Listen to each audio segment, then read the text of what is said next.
बिस्मिल्लाहिर्रहमानिर्रहीम। शुरू अल्लाह जे बाबरकत नाले सां जेको निहायत ई रहम करम वारो आहे, रहमान आहे, रहीम आहे, जेको असांजे दिलनि जा राज़ ख़ूब ॼाणे थो। जहाज़ 30,000 फुट जी बुलंदी ते हुयो। सभु मुसाफ़िर पंहिंजी सुकून जी निंड करे रहिया हुया त ओचिते जहाज़ खे झटको लॻो। झटके खां पोइ फ़ौरन जहाज़ जूं जेके लाइट्स हुयूं उहे ॿारियूं वयूं।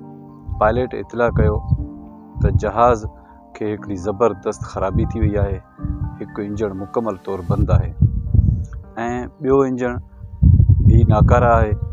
बसि 10 मिंटनि में असां क्रैश लैंडिंग कंदासीं। त तव्हां सभु पंहिंजे परवरदिगार खे यादि कयो ऐं पंहिंजे गुनाहनि जी माफ़ी वठो त चंद मिंटनि में असां सभु मैयतनि में तब्दील थी वेंदासीं। ईअं त सॼे जहाज़ में शोर थी वियो। एयर होस्टर आई, उन सभिनी खे चयो त सर हिते शोर करण जी का बि ज़रूरत कोन्हे, टाइम थोरो आहे त मां तव्हांजे लाइ हिकिड़ो आख़िरी कमु करे सघां थी। असांजे जहाज़ में हिकिड़ो अहिड़ो बॉक्स आहे जेको न बाहि उनखे साड़े सघे थो ऐं न धमाको। तव्हां पंहिंजा आख़िरी ख़त लिखी सघो था पंहिंजे बिज़नेसमैन खे, बैंकर खे, पंहिंजी फैमिली खे, पंहिंजी फैक्ट्री वारे सिलसिले में कंहिंखे बि, जेके बि तव्हां बिज़नेसमैन आहियो त तव्हां पंहिंजा पोइते ख़त लिखी सघो था। जॾहिं बि ही मलबे जो ढेर थींदो, जहाज़ किरंदो, बॉक्स जेको आहे त सलामत तरीक़े सां तव्हांजा ख़त माण्हुनि ताईं पहुची वेंदा। उमेर नाले शख़्स टाइम ॾिठो त 2 मिंट गुज़री चुका हुया। सभिनी खे पेन पनो हथ में ॾिनो वियो।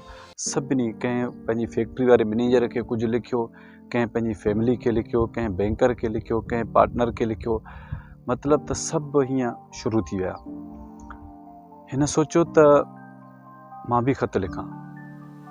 उमेर खे पन्नू ऐं पेन जॾहिं हथ में आयो त उन लिखणु शुरू कयो त हे मुंहिंजा परवरदिगार, जॾहिं बि नंढो को वॾे ॾे वेंदो आहे त को तोहफ़ो, को हदियो कुझु खणी वेंदो आहे।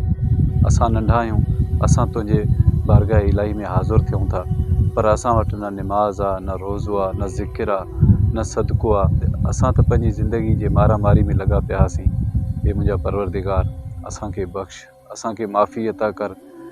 ऐं मां हिकु अहिड़ो बिज़नेसमैन आहियां जेको सॼी ज़िंदगी में कॾहिं बि इबादत लाइ को टाइम न कढियो। जॾहिं बि तुंहिंजी इबादत लाइ मस्जिद वियुसि त मूंखे बूट चोरी थियण जो ख़दशो हुयो।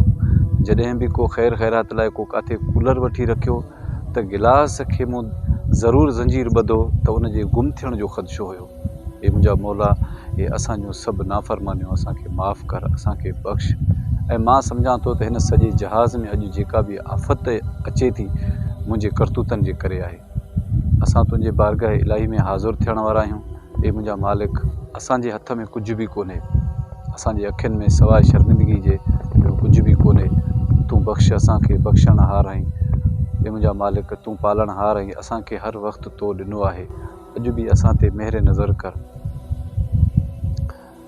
उमेर एॾो परेशान हुयो। ख़त में उमेर इहो बि लिखियो त सभु पंहिंजे बिज़नेस जे चकर में हाणे सभु पंहिंजे पार्टनरनि खे, पंहिंजे बैंकरनि खे, सभिनी खे ख़त लिखनि था, पर सवाइ मां अकेले जे मां तव्हां ॾे ख़त लिखां थो त मुंहिंजो जीअं ख़त तव्हां वटि पहुचे। ख़त में उन वधीक लिखियो त मुंहिंजा मौला, जॾहिं तुंहिंजी इबादत जो टाइम थींदो हो त असांखे टीवी यादि ईंदी हुई त सुठो ड्रामो थो हले, असां उहो ॾिसूं।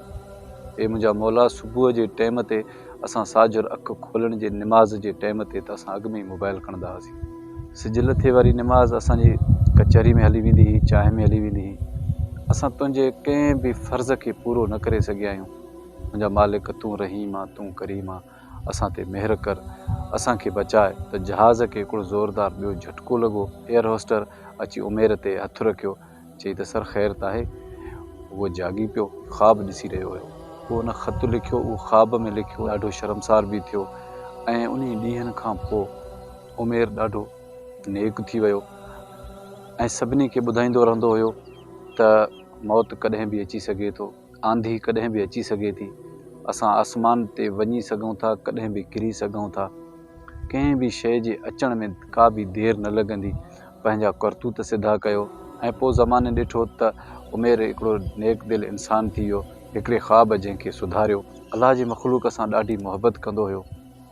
दोस्तो, हिन सॼी कहाणी मां असांखे इहो ई सबक़ु मिले थो त असां सभु गफ़लत में वेठा आहियूं। इहो जेको उमेर ख़्वाब ॾिठो इहा हक़ीक़त बि थी सघे थी।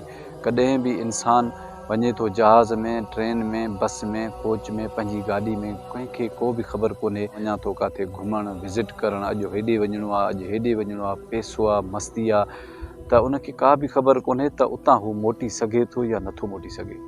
जॾहिं बि इंसान खे चवंदो आहे त हीउ कमु कयो, नेकी जा कमु कयो, चवंदो आहे सॼी ज़िंदगी पई आहे। हालांकि कंहिं बि इंसान खे पंहिंजे ज़िंदगीअ जी तारीख़ जी ख़बर कोन्हे, उनखे पंहिंजे ज़िंदगीअ जो अंदाज़ो कोन्हे त मुंहिंजी ज़िंदगी हयाती ही। हमेशह कोशिशि कयो त पंहिंजे रब खे रिझायो, पंहिंजे रब जे तरफ़ लाड़ो कयो।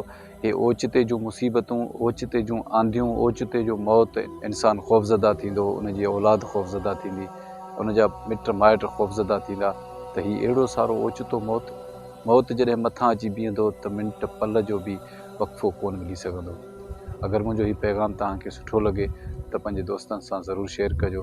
मूंखे कंहिं ॿी वीडियो ते ॾींदा इजाज़त। अल्लाह निगहबान।